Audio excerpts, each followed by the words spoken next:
जय हिंद दोस्तों, welcome to smart IAS. तुम्हारे मेंस की तैयारी को और बढ़िया करने के लिए मेंस मंत्रा प्रोग्राम में आज हम आपके साथ जनरल स्टडीज 5 जो असम स्पेसिफिक पेपर है एपीएससी मेंस का, उसका एक क्वेश्चन डिस्कशन करने वाले हैं। ये प्रीवियस ईयर क्वेश्चन का पार्ट है असम स्पेसिफिक जीएस 5 का क्वेश्चन। आप यहां देख सकते हो, डिटेल में डिस्कशन करूंगा मैं तुम्हारे साथ।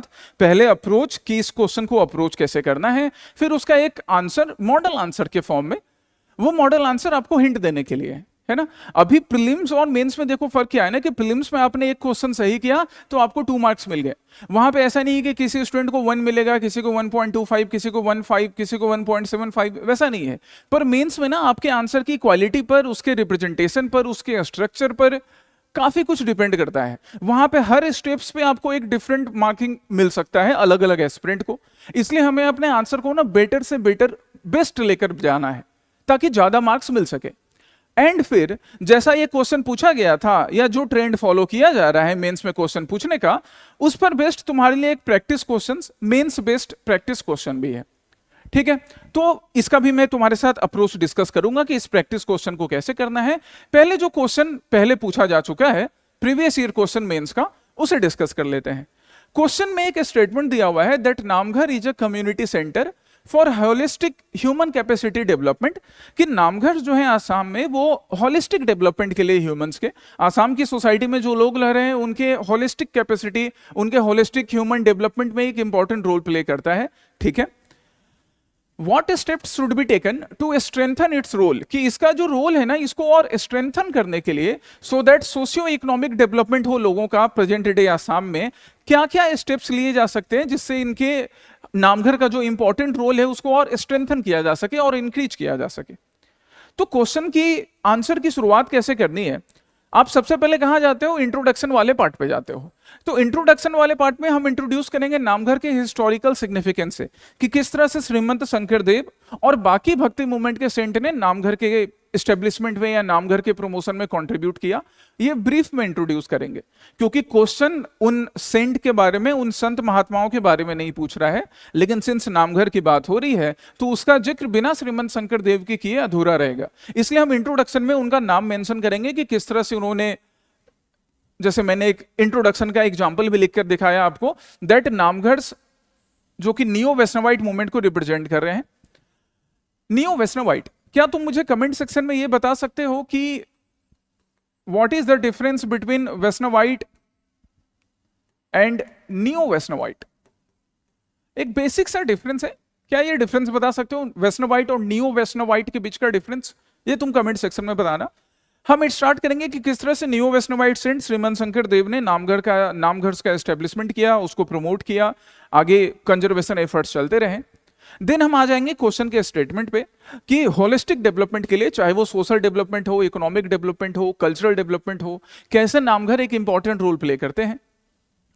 अब जब हम ये चीज एक्सप्लेन कर रहे होंगे तो एग्जामिनर हमसे डिमांड करता है, क्या डिमांड करता है कि तुमने इंट्रोडक्शन तो दे दिया, एक इंट्रोडक्शन का टाइप मैंने यहां लिखा है, ठीक है, आप इसको चेंज कर सकते हो अपने अकॉर्डिंग। फिर उसके बाद एग्जामिनर आपसे क्या एक्सपेक्ट कर रहा है कि पहले तुम मुझे समझाओ कि किस तरह से नामघर सोशियो इकोनॉमिक इश्यूज में अपना कंट्रीब्यूशन देते हैं, या किस तरह से नामघर सोशियो इकोनॉमिक फैक्टर्स के लिए इंपॉर्टेंट है आसाम की सोसाइटी में। तो हमने क्या लिखा, role of Namghar in resolving socio economic issues. पहले हम रोल बता दे रहे हैं कि भैया ये रोल है नामघर का। फिर हम क्या बताएंगे नेक्स्ट स्टेज में, the process, the ways to strengthen this role, इस रोल को और मजबूत करने के तरीके बताएंगे। तो हमने ना क्वेश्चन का हर एस्पेक्ट एड्रेस कर लिया। हमने नामघर का हिस्टोरिकल रेलेवेंस बता दिया, हमने बताया कि उनका रोल क्या है सोशियो इकोनॉमिक एस्पेक्ट में, कैसे उसको और मजबूत किया जा सकता है, स्ट्रेंथन किया जा सकता है। देन कंक्लूजन लिखकर कंक्लूड कर दिया। क्या क्या हो सकता है सोशियो इकोनॉमिक रोल। जैसे हम स्किल डेवलपमेंट की बात करें, और यहां पे ना मैंने एग्जांपल भी तुम्हारे साथ अटैच कर दिया है। स्किल डेवलपमेंट की हम बात कर रहे हैं तो मैंने यहां एग्जांपल क्या अटैच कर दिया आपको, माजुली के नामघर का। आप आसाम में बाकी भी जिन जिन नामघर में ऐसे लाइवलीहुड अपॉर्चुनिटीज के लिए या फिर स्किल डेवलपमेंट के लिए प्रोग्राम हुए हों, आप उसका एग्जाम्पल दे सकते हो कि नामघर सिंस एक कम्युनिटी सेंटर है, तो कम्युनिटी सेंटर से बढ़िया और क्या जगह होगी जहां पर स्किल प्रोवाइड किया जाए। लोग वहां पर प्रेयर करने आ रहे हैं, प्रेयर करने के साथ साथ सिंस वो एक इंपॉर्टेंट प्लेस हो गया, पॉपुलर प्लेस हो गया नामघर, तो वहां पर अगर स्किल डेवलपमेंट की ट्रेनिंग दी जाए, जैसे माजुली के नामघर में एक बड़ा अच्छा एफर्ट किया गया, दिस इज रियली कमेंडेबल, कि लोगों को मास्क मेकिंग की ट्रेनिंग दी जाने लगी। अब जब मास्क मेकिंग की ट्रेनिंग मिलेगी तो आप स्किल्स भी सीख रहे हो और उस स्किल से धीरे धीरे आपके लाइवलीहुड अपॉर्चुनिटीज भी क्रिएट हो रहे हैं। तो पहला हो गया ना role, important role socio economic aspect में। दूसरा क्या, एडुकेशन एंड अवेयरनेस। जो कम्युनिटी सेंटर्स है जहां पे लोग एक साथ इकट्ठे हो रहे हैं, वहां पर आप अवेयरनेस प्रोग्राम भी चला सकते हैं, जैसे पीएम किसान से रिलेटेड। अब PM Kisan is an example, क्योंकि पीएम किसान से related awareness programme Kamrup city के कुछ नामघर में चलाए गए। आप इसके अलावा बाकी भी दे सकते हो कि गवर्नमेंट की किसी स्कीम से रिलेटेड अवेयरनेस प्रोग्राम, या फिर जैसे कई लोग होते हैं जो अपने चाइल्डहुड में या एडल्टहुड के टाइम में, अर्ली एडल्टहुड के टाइम में स्कूल या कॉलेज एजुकेशन अच्छे से नहीं ले पाए, या कंप्यूटर एजुकेशन उनको नहीं है, तो यहां पर उनको कंप्यूटर एजुकेशन देने का भी काम किया जा सकता है। यहां पर उनको डिफरेंट गवर्नमेंट इनिशिएटिव के बारे में भी अवेयर किया जा सकता है। कर सकते हैं ना ये सारी चीजें नामघर में। तो दूसरा पॉइंट हो गया education and awareness programme at Namghar. इस तरह से हम लोग सोशियो इकोनॉमिक एस्पेक्ट को और ज्यादा स्ट्रेंथन कर लेंगे नामघर की हेल्प से आसाम में। चलिए नेक्स्ट क्या, विमेन इंपावरमेंट इनिशिएटिव। बिना विमेन के इंपावरमेंट के सोसाइटी का होलिस्टिक डेवलपमेंट नहीं पॉसिबल है, इसलिए हम विमेन इंपावरमेंट इनिशिएटिव की बात करते हैं कि किस तरह से नामघर में विमेन इंपावरमेंट इनिशिएटिव से विमेन का इनकम, जिससे ओवरऑल जो हाउस होल्ड इनकम है वो इंक्रीज किया जा सकता है। एक एग्जांपल मैंने लिया कि एरी सिल्क से related. Now silk industry Assam की एक मेजर इंडस्ट्री है जिससे एम्प्लॉयमेंट जनरेट हो सकता है, स्पेशली विमेन के लिए, मेल्स के लिए भी, बट फीमेल्स के लिए स्पेशली। तो जब फीमेल्स के लिए एक एग्जांपल कहां से मुझे मिला, नगांव के नामघर से, कि नगांव में नामघर में क्या स्टार्ट किया गया इनिशिएटिव, सेल्फ हेल्प ग्रुप के हेल्प से एरी सिल्क से रिलेटेड जो भी सपोज स्किल्ड वर्कर्स हैं, फीमेल वर्कर्स या अनस्किल्ड फीमेल वर्कर्स हैं, अनस्किल्ड फीमेल वर्कर्स हैं, इन अनस्किल्ड के स्किल इंप्रूवमेंट का काम किया जाएगा। फीमेल की बात कर रहे हैं यहां पर, विमेन इंपावरमेंट वाला। और जो स्किल्ड वर्कर्स हैं उनको वर्क मुहैया करवाया जाएगा, जिससे विमेन इंपावरमेंट हो रहा है। तो इस तरह से हम सोसाइटी में विमेन इंपावरमेंट भी नामघर के हेल्प से करवा सकते हैं। और सोशियो इकोनॉमिक चीज को दिमाग में रखा है, सोशियो इकोनॉमिक चीज को दिमाग में रखना है। हेल्थ एंड सैनिटेशन ड्राइव में भी हेल्प कर सकता है। यहां पर एक इनिशिएटिव लिया डिब्रूगढ़ के नामघर में। डिब्रूगढ़ के नामघर में क्या किया इन्होंने, आशा वर्कर्स जो होते हैं, आशा वर्कर्स के साथ कोलैबोरेट किया टू प्रमोट स्वच्छ भारत अभियान। अब बीट स्वच्छ भारत अभियान, बीट एनी वैक्सीनेशन प्रोग्राम, किसी भी टाइप का वैक्सीनेशन प्रोग्राम हो, हेल्थ अवेयरनेस की बात हो, विमेन के हेल्थ अवेयरनेस की बात हो, हाइजीन प्रैक्टिसेस की बात हो, इसमें भी नामघर का एक इंपॉर्टेंट रोल है। जो जैसे सपोज आशा जो वर्कर्स हैं उनके साथ मिलकर, किसी एनजीओ के साथ मिलकर किया जा सकता है। जो विलेज के या फिर टाउन हॉस्पिटल होते हैं उनके साथ मिलकर किया जा सकता है, किया जा सकता है ऐसे health awareness programme. And last but not the least, dispute resolution and community solidarity programme. India में ना विलेज असेंबली का अपना एक इंपॉर्टेंट रोल है। हमने पढ़ा है कि वैदिक पीरियड में विलेज असेंबली ही इंपॉर्टेंट होती थी, सभा एंड समिति जैसी village assembly, even tribal village assembly भी जिनको विधाता बुलाते हैं, राइट, याद रखना। फिर उसके बाद हम चोल पीरियड की विलेज असेंबली के बारे में क्लासेस में पढ़ते हैं कि चोल पीरियड की जो विलेज असेंबली थी, याद रखिएगा अगर तुम लोगों ने अभी नहीं पढ़ा है जिसने भी, कि चोल पीरियड की विलेज असेंबली ना सफिशिएंट होती थी, सेल्फ सफिशिएंट। इसमें राजा नहीं के बराबर इंटरफेयर करता था। तो जब राजा नहीं के बराबर चोल पीरियड की विलेज असेंबली में इंटरफेयर कर रहा है तो उसको सेल्फ सफिशिएंट बोलेंगे। अब कुछ वैसा ही हम लोग यहां पर नामघर के साथ करेंगे कि नामघर को ऑलरेडी वो कम्युनिटी सेंटर है, कम्युनिटी के लोग जो कि नामघर से ताल्लुकात रखते हैं, रिलेटेड हैं, जो उसके पास रह रहे हैं, अगर सपोज उनके बीच कोई छोटा सा इशू हुआ, कोई छोटा डिस्प्यूट हुआ जमीन को लेकर, रोड को लेकर, किसी चीज को लेकर, तो वो डिस्प्यूट रिजोल्यूशन वहीं पर हो सकता है। स्किल डेवलपमेंट का काम जब सबको एक साथ दिया जा रहा है, या सपोज किसी लाइवलीहुड अपॉर्चुनिटी से रिलेटेड आपको प्रोग्राम के बारे में बताया जा रहा है, तो जब सब लोग एक साथ मिलकर अपने इकोनॉमिक गोल को फुलफिल करेंगे, एजुकेशनल गोल को फुलफिल करेंगे, तो कम्युनिटी सॉलिडेरिटी भी बनेगी। यही चीज तो यहां पे एक्सप्लेन करना था। इस तरह से पहले हमने एक्सप्लेन कर दिया कि देखो भैया ये सारे रोल हैं नामघर के टू स्ट्रेंथन, नामघर के to solve socio economic issues. लेकिन फिर भी कुछ इश्यूज हैं जिसके वजह से नामघर का ये जो पोटेंशियल है, ये पोटेंशियल अनटैप्ड रह जाता है, या इस पोटेंशियल को हम पूरी तरह से यूज नहीं कर पाते हैं। तो फिर मैंने आंसर को एक और पार्ट में एक्सप्लेन किया, क्योंकि 250 वर्ड में आंसर लिखना था ना, तो मेरे पास काफी स्पेस है लिखने के लिए, और मार्क्स मुझे ज्यादा चाहिए। जल्दी में हड़बड़ी में बस कंप्लीट करके नहीं भागाना है, ऐसे में मेंस में मार्क्स नहीं अच्छे मिलेंगे। Steps to strengthen the role, पहले हमने रोल एक्सप्लेन किया, अब उसको स्ट्रेंथन करने की बात कर रहे हैं। क्या मैंने पॉइंट स्टार्ट किया, tackling youth disengagement and urban migration. Youth जो है, specially youth, this is not only an issue in Assam but in the entire India, India के बाहर भी, पर हम इंडिया की बात करें, कि यूथ जो है ना वो अपने रूट्स से दूर होते जा रहा है।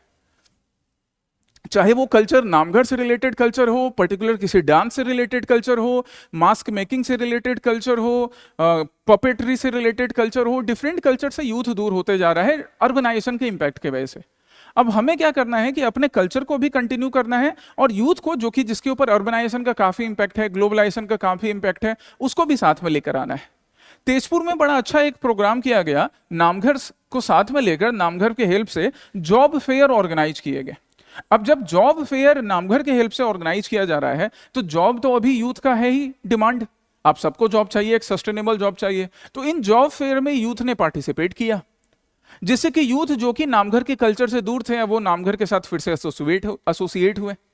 इंटर्नशिप अपॉर्चुनिटी प्रोवाइड किया जा सकता है, और इस इंटर्नशिप अपॉर्चुनिटी में आप यूथ को फिर से जोड़ सकते हैं। तो जो नामघर का स्ट्रक्चर है, वो सोसाइटी में सिर्फ एल्डरली पीपल नहीं, बल्कि यूथ के बीच भी और स्ट्रेंथन हो जाएगा। सो इस तरह से हम और स्ट्रेंथन करने की बात कर सकते हैं।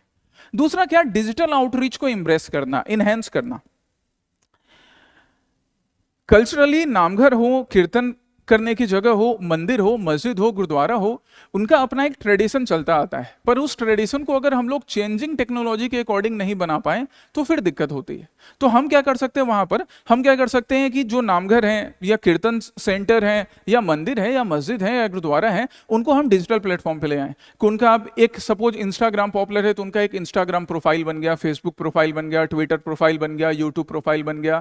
Now youth can get all the updates कि वहां पर स्किल ट्रेनिंग हो रही है। अब यूथ ने इंस्टाग्राम तो देखना है, तो वो वहां पर देख ले रहा है, वो यूट्यूब पे देख ले रहा है कि अच्छा वहां पे नाम भी जपा जा रहा है, साथ ही साथ कुछ जॉब फेयर को लेकर भी प्रोग्राम होने वाला है। तो इससे ना सिर्फ कल्चर प्रमोट होगा, कल्चर का प्रोटेक्शन होगा, बल्कि डिजिटल मीडियम से आप नए लोगों को अट्रैक्ट भी कर पाएंगे। एक एग्जाम्पल यहां देख सकते हो, गुवाहाटी में नामघर ने 10,000 फॉलोवर अर्न किए बहुत ही कम टाइम में थ्रू इंस्टाग्राम कैंपेन्स।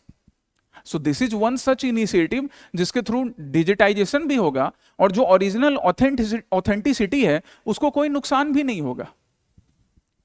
नेक्स्ट तरीका, और किस तरह से हम स्ट्रेंथन कर सकते हैं, ओवरकमिंग फंडिंग शॉर्टेज।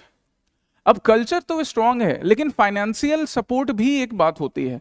तो उस फाइनेंशियल सपोर्ट के लिए हम, जैसे एक एग्जांपल है डिब्रूगढ़ के नामघर का, जहां पे डिब्रूगढ़ के नामघर में क्या किया, इन्होंने CSR फंड के तरफ रुख किया कि CSR फंड के हेल्प से हम लोग क्या कर सकते हैं, या फिर क्राउड फंडिंग स्कीम के हेल्प से, क्राउड फंडिंग हो या CSR हो, इनके थ्रू क्या कर सकते हैं हम लोग, जो फाइनेंशियल नीड है, अगर आपको स्किल्स प्रोवाइड करवानी है, तो स्किल्स प्रोवाइड करने के लिए, जैसे सपोज कंप्यूटर लिटरेसी प्रोवाइड करवानी है, तो इसके लिए आपको कंप्यूटर्स चाहिए, इसके लिए आपको लैपटॉप्स चाहिए, अगर आप कुछ लैपटॉप्स फ्री में डिस्ट्रीब्यूट कर रहे हैं तो भी पैसे चाहिए। तो आपने क्राउड फंडिंग से पैसा उठा लिया, CSR इनिशिएटिव से पैसा उठा लिया, इससे आपके पास वो फाइनेंशियल जो कंस्ट्रेंट था वो भी खत्म हो गया।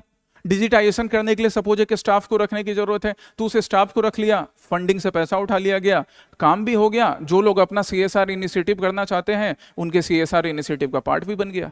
जैसे यूज किया गया, ONGC को यूज किया गया नामघर के रीस्टोरेशन में, शिवसागर में, तो ये भी एक इनिशिएटिव हो गया, ये भी एक तरीका हो गया स्ट्रेंथन करने का। कोई डाउट इसमें? जहां डाउट हो तो कमेंट सेक्शन में पूछना तुम। Last but not the least, addressing resistance to modernisation. कुछ लोग होंगे जो बोलेंगे कि नहीं, जैसा ट्रेडिशनली चलता आया है हम उसमें कुछ भी चेंज नहीं करना चाहते हैं। बट ये जो रेसिस्टेंस है ना, जो मॉडर्नाइजेशन की तरफ नहीं जाना चाहता है, this has been a reason behind decline of many things. एक टाइम था जब इंडिया के क्लासिकल डांसेस का भी इसी तरह डिक्लाइन हो रहा था, क्योंकि जो इन ट्रेडिशंस पर जिन लोगों का इन्फ्लुएंस था, दे सेड कि नहीं, हम क्लासिकल डांसेस में या क्लासिकल सॉन्ग्स में या बाकी कल्चर में किसी भी टाइप का चेंज नहीं पसंद करते हैं। और इसके वजह से वो सिर्फ कन्फाइन होकर रह गए एक कमरे में या एक पर्टिकुलर सेंटर में। फिर कुछ लोगों ने थोड़ी फ्लेक्सिबिलिटी दिखाई कि हम ऑथेंटिसिटी बनाए रखेंगे, हम जो ओरिजिनल कल्चर है उसको बनाए रखेंगे, थोड़ा मॉडिफाई करेंगे as per the changing need. और उस थोड़े मॉडिफिकेशन से फिर वो कल्चर धीरे धीरे ग्लोबल स्टेज पर पहुंचा। जैसे कथक का यूज बॉलीवुड के या टॉलीवुड के या किसी भी वुड के, मतलब फिल्म इंडस्ट्री में कथक का यूज करना, सैटरी का यूज करना, भरतनाट्यम का यूज करना, दो डांस फॉर्म को मिक्स कर देना। जो लोग ट्रेडिशनल गुरु होते थे, जिनका घराना पहले चलता था, वो इसको लेकर मना करते थे। पर कुछ लोगों ने ये हिम्मत दिखाई, उन्होंने भरतनाट्यम को और कथक को मिक्स कर दिया। अब भूल भुलैया का आमी जे तोमार गाना बन गया। तो तुमको आमी जे तोमार मंजुलिका का डांस तो पता है, उससे लोगों को कथक और भरतनाट्यम की छवि तो देखने को मिली। सो ये ना ट्रेडिशनलिटी को थोड़ा सा मॉडिफाई करना, that is also required, addressing resistance to modernisation. कि जब यहाँ पे प्रेयर भी हो रहे हैं, प्रेयर के साथ साथ हम डिजिटल लिटरेसी वर्कशॉप भी चलाएंगे, कि जो सीनियर्स आए हमारे वो प्रेयर करने के लिए आए हैं, उनको थोड़ा सा डिजिटाइजेशन के बारे में भी समझाया गया। या प्रेयर चल रहा है, प्रेयर के साथ साथ स्किल डेवलपमेंट सेंटर भी चल रहा है एक ही जगह पर। कुछ लोग अपोज करेंगे, पर उनको समझाना ये जरूरी है कि मॉडर्नाइजेशन की भी नीड है, तब जाकर जो एक्चुअल पोटेंशियल है उस पोटेंशियल को यूटिलाइज किया जाएगा। And now we can conclude in this manner. तो हमने इस क्वेश्चन में किया क्या, पहले हमने बता दिया कि नामघर के पोटेंशियल क्या क्या है, सोशियो इकोनॉमिक पोटेंशियल, पर वो पोटेंशियल यूज नहीं हो पा रहे तो हम उसको कैसे स्ट्रेंथन कर सकते हैं। देखो आपको मार्क्स अच्छे मिलेंगे ऐसे क्वेश्चंस में, ध्यान रखिएगा इस चीज को, है ना। देन अब प्रैक्टिस क्वेश्चन है, पढ़ो प्रैक्टिस क्वेश्चन एक बार। क्या प्रैक्टिस क्वेश्चन दिया है मैंने?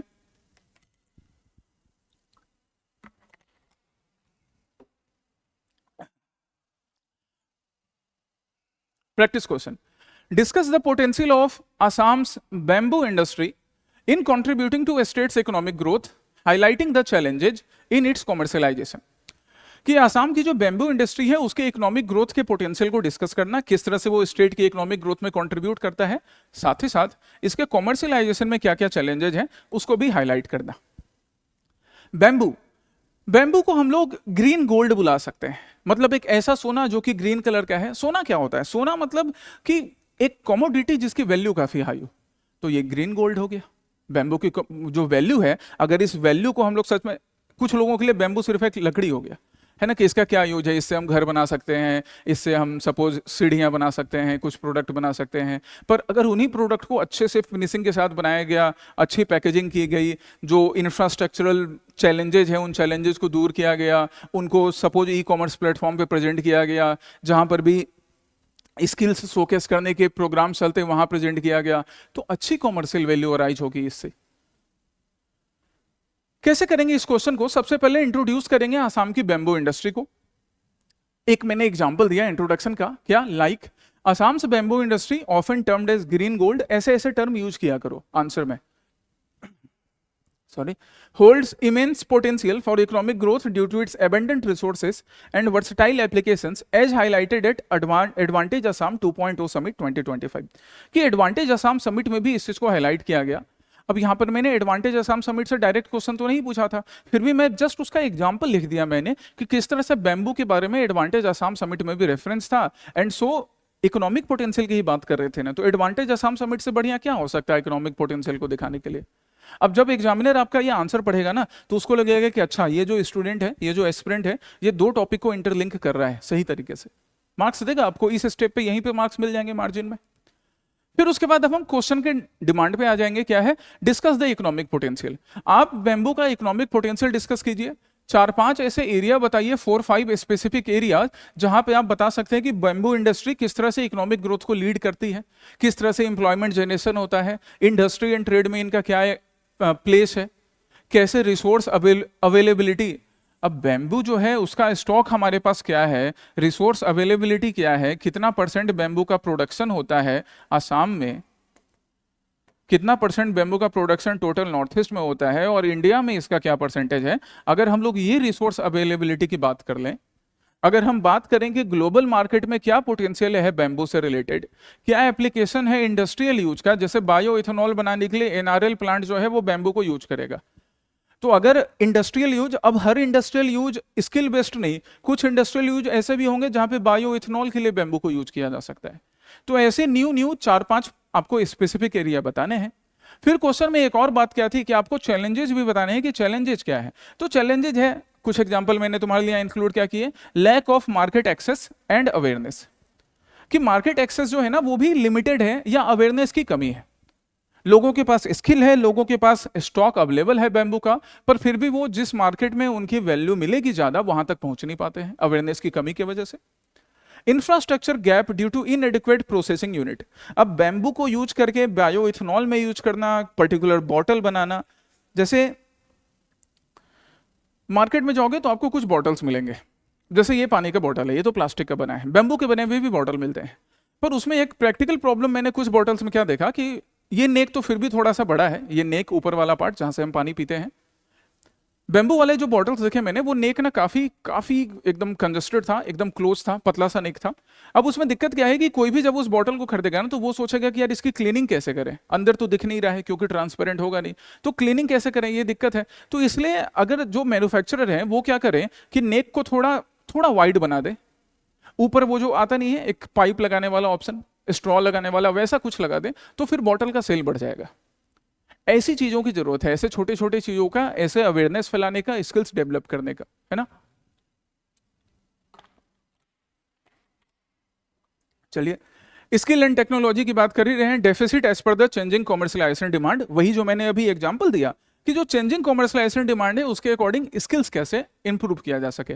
एक बार वैसा बॉटल जैसे बन गया या पर्टिकुलर कोई और कमोडिटी बन गई, लेकिन उसको ई कॉमर्स प्लेटफॉर्म तक ले जाना, अब ई कॉमर्स प्लेटफॉर्म पर भी प्रमोशन की जरूरत होती है, या सपोज आप उसको किसी skill India, skill world, skill America ऐसे किसी प्लेटफॉर्म तक लेकर गए, वहां पे उसको शोकेस करना।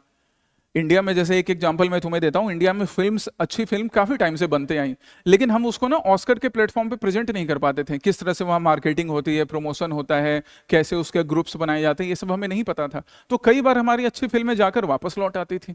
अब धीरे धीरे जब हमें वो मार्केटिंग समझ में आया, प्रमोशन समझ में आया, then we are doing good. ये भी बैम्बू इंडस्ट्री के साथ भी हो रहा है कि हमारे पास वो अवेयरनेस नहीं है, वो एक्सेस नहीं है।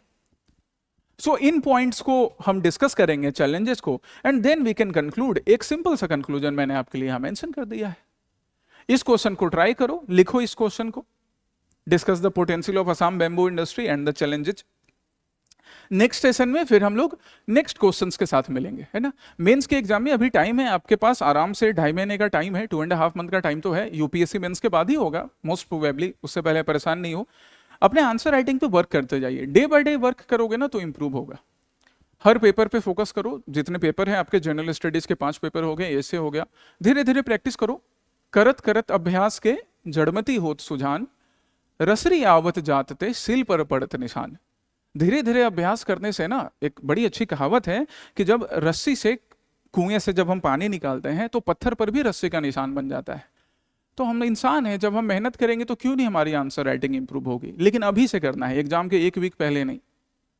ओके, कंटिन्यू करते जाइए, लिखिएगा, ठीक है। All the best, take care, जय हिंद।